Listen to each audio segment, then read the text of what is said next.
Well, welcome back to the channel, everybody. Been working on the old TD9 here. It's been kind of a struggle between the cold and me getting sick and just fighting the parts that I've been dealing with on this thing since the beginning. Stuck parts, rusted stuff, you name it. It's been a big struggle. I'm almost done.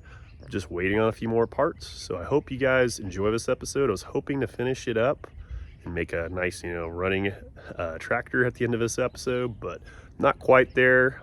So I'll make another episode for that. So I hope you guys enjoy. All right, well, we're trying to get these half moon clips in this thing, and this is about the best angle I got right here. So there's a coupler that goes on this shaft I kind of showed you guys earlier. It's actually this right here. And this is a later style, I believe,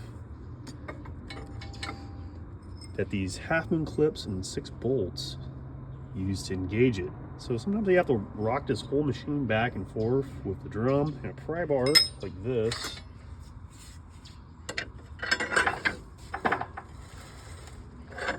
Kind of work it back and forth a little bit so I could get these fine thread bolts in. I usually use the gel blue Loctite on them.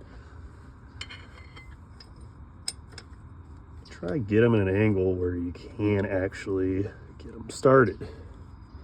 It's always easier said than done. These are very tight in here because it's a TD9, not like a TD14 or TD18. It's got a decent amount of room where you could get some hands in them. This is why I haven't really wanted to do this yet, because these are a pain. So I'm gonna struggle with this a little bit more and do a little update here. So we got the fork put in and a little bushings and a lot of never-sees put on everything. And I got the tractor lifted back up on blocks, makes it easier for me to get underneath there. And now I'm going to install this pin. Big Phillips, a lot of threads. You guys can tell this thing is 8 up right around here, right where water would have sat on it, dirt. And these aren't the best system to put these in, not like the TD14, TD18. It had a little 1/2-inch bolt that comes up from the bottom, and it's in a cup that a bearing sits in. This one is a little bit more difficult and more prone to sticking, as you guys can tell, and I made a short of that before, and it was fun. It was not fun to get that out. So I'm going to install this, put a little never sees on it. Hopefully that lubricates it. Technically, grease goes, see as it tries to slip off there. Grease goes in up here, goes out here, and goes out in the bottom too. Just the other ones, they didn't have the greaser on the top. I might order one more steering clutch fork for the other side. I think it had them, the other ones have them, but the greaser was just not there on them. So I don't know what people were doing back in the day. It seemed like that would have been a nice option, kind of prevent what I just had to go through from happening. But hey, nobody, can't prevent everything, I guess. Can't foresee, this thing being as stuck as it was.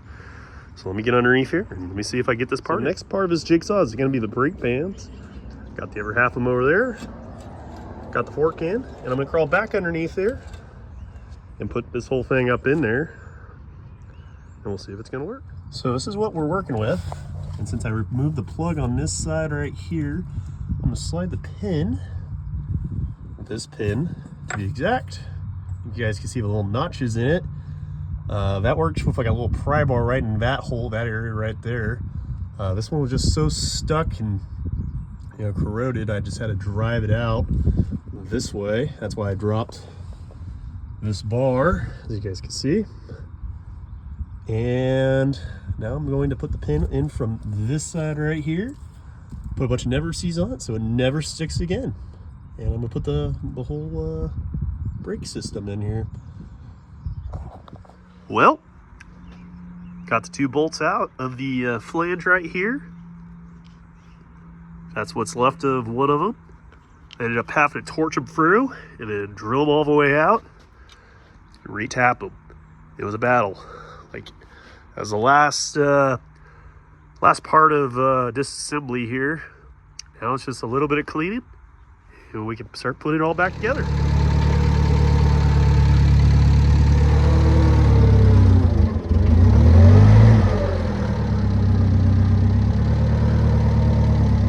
just a little more. That should be good. Gotta go forward just a little bit. Yeah. Good. Oh. What's that? One more. Come back up. Stop. Good. So we got the clutch in. Now I'm just trying to line up this coupler right here that connects the diff and everything together. So it's kind of a pain. So you have to lock this one out sometimes and spin this over. And as you can tell, I've actually turned the whole tractor at this point. These are kind of a pain. This is the worst part of putting it back together right here. So I'm just gonna keep working on it. See if I can get this all put back together today.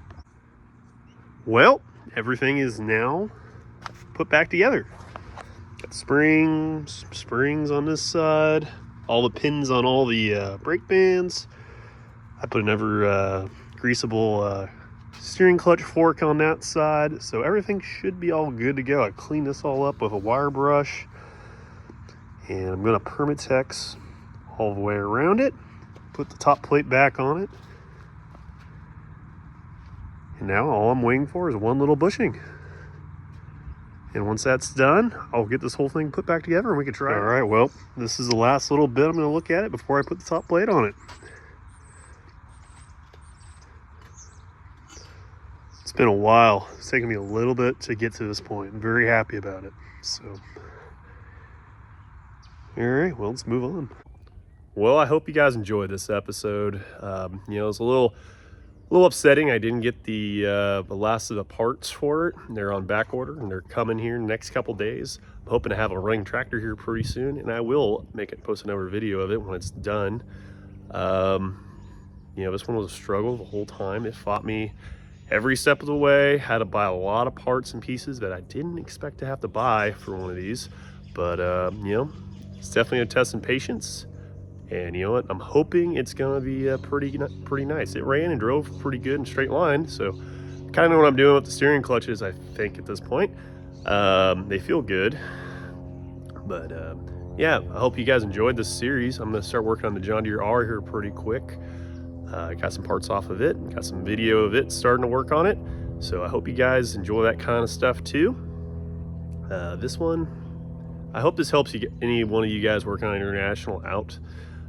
These are kind of complicated, these steering clutches sometimes, but you know, hopefully this will help somebody out in the future, because I didn't have much of anything. I kind of try to explain how this all went together and, you know, take it apart and put it back together.